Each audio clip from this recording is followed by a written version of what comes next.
Ongoing problem to talk about in Washington Square Park 1 week after police tried to institute a curfew.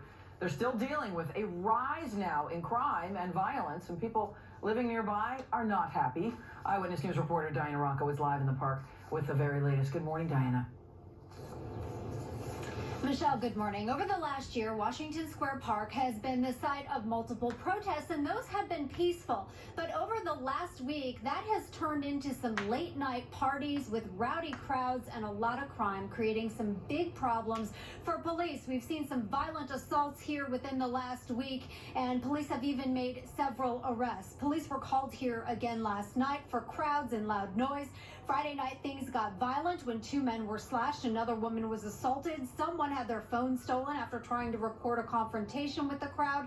This has been a major problem for police and for the city. Last weekend, police clashed with crowds here after trying to disperse the crowds after midnight.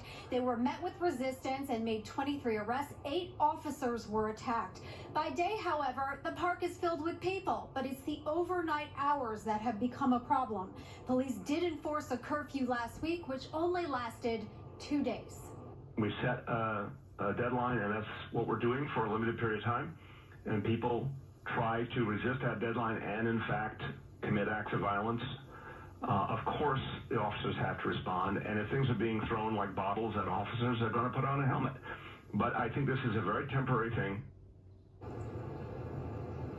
So there has been some discussion at the city level about whose job it is to enforce curfews here at the park. It is a combination of the NYPD and the Parks Department. The Parks Department did say there is now a midnight curfew here in Washington Square Park, and their aim is to reduce the large crowds and the large noise for residents here who have been complaining. However, it doesn't seem that that midnight curfew is being enforced. When we arrived here this morning, the park was already full of people who had been here from the night before, and there was no one from the NYPD or the Parks Department here enforcing that curfew. We're live in Washington Square Park this morning. I'm Diana Rocco, Channel 7 Eyewitness News. Diana, thank you.